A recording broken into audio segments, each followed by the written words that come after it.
পুরো পৃথিবী বর্তমানে 318 ট্রিলিয়ন ডলারের ঋণে ডুবে আছে, যেটাকে বাংলা টাকায় কনভার্ট করলে আসে 318 কোটি কোটি টাকা।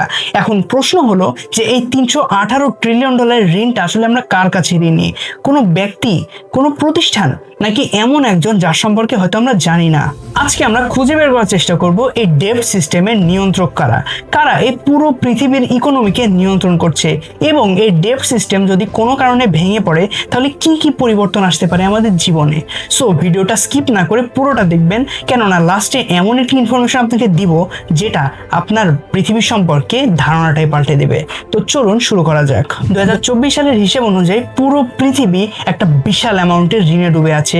318 এর পরে 12টা শূন্য বসালে যে পরিমাণ অ্যামাউন্ট হয়, ঠিক সেই পরিমাণ অ্যামাউন্টের ঋণে ডুবে আছে বর্তমান পৃথিবী, যা বর্তমান পৃথিবীর জিডিপির প্রায় 3 গুণ। ইউনাইটেড স্টেটস একাই ডুবে আছে প্রায় 35 ট্রিলিয়ন ডলারের ঋণে।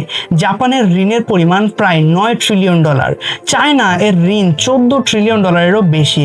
আর ইউরোপ, সব দেশ মিলিয়ে প্রায় 55 ট্রিলিয়ন ডলার। এখন প্রশ্নটা হলো যে আমরা আসলে এত ঋণ কার কাছে ধরা? এখানেই শুরু হয় আসল খেলা। একটু সিম্পল ভাবে বলি, সরকার টাকা ধার নেয় কর্পোরেট ইনভেস্টরদের কাছ থেকে, আবার ইনভেস্টররা টাকা ধার নেয় ব্যাংকের কাছ থেকে।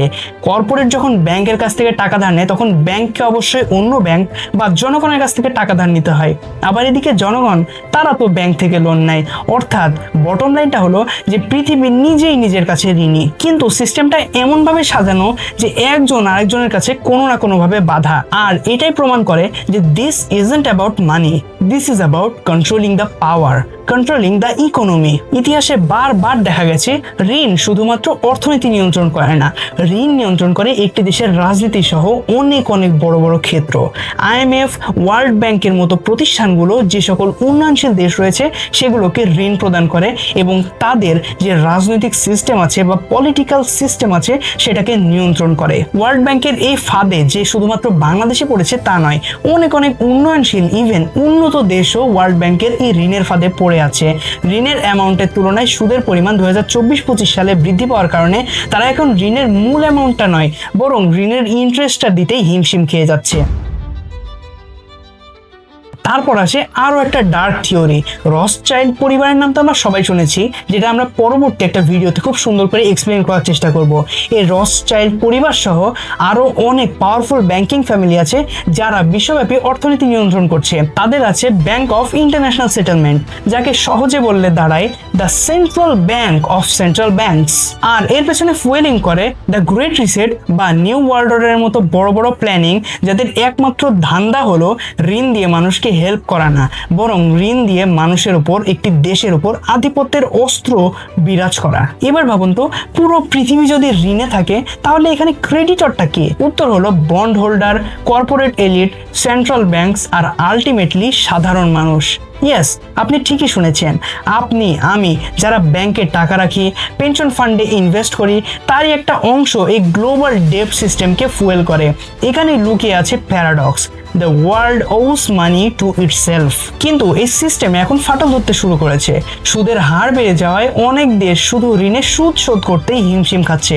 2023 থেকে 2024 সালের মধ্যে আমেরিকা তার ডেট সেলিং নিয়ে 3বার ক্রাইসিসে পড়েছে।